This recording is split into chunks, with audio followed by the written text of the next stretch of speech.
సువార్త 6వ అధ్యాయం 18వ వచనం నుంచి 34వ వచనం వరకు. అప్పుడు రహస్యమందు చూచుచున్న నీ తండ్రి నీకు ప్రతిఫలం ఇచ్చును. భూమి మీద మీ కొరకు ధనమును కూర్చుకొనవద్దు.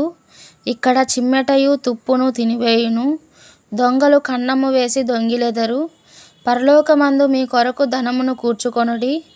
అచ్చట చిమ్మెట అయినను తుప్పైనను దానిని తినివేయదు, దొంగలు కన్నము వేసి దొంగిలరు. నీ ధనమెక్కడ ఉండునో అక్కడనే నీ హృదయము ఉండును. దేహమునకు దీపము కన్నే గనుక నీ కన్ను తేటగా ఉండిన ఎడల నీ దేహమంతయు వెలుగుమయమై ఉండును.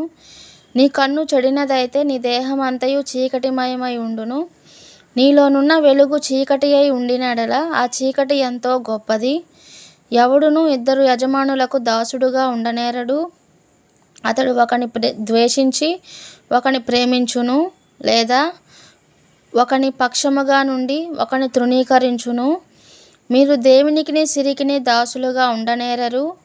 అందువలన నేను మీతో చెప్పునదేమనగా, ఏమి తిందుమో ఏమి త్రాగుదుమో అని మీ ప్రాణమును గూర్చి అయినను, ఏమి ధరించుకొందుమో అని మీ దేహమును గూర్చి అయినను చింతింపకుడి. ఆహారము కంటే ప్రాణమును, వస్త్రము కంటే దేహమును గొప్పవి కావా? ఆకాశ పక్షులను చూడుడి, అవి విత్తవు, కోయవు, కొట్లలో కూర్చుకొనవు, అయినను మీ పరలోకపు తండ్రి వాటిని పోషించుచున్నాడు. మీరు వాటికంటే బహుశ్రేష్ఠులు కారా? మీలో ఎవడు చింతించుట వలన తన ఎత్తు మోరడెక్కువ చేసుకొనగలడు? వస్త్రములను గూర్చి మీరు చింతింపనేలా?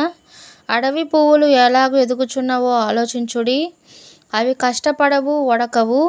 అయినను తన సమస్త వైభవముతో కూడిన సొలొమోను సహితము వీటిలో ఒకదాని వలననైనను అలంకరింపబడలేదు.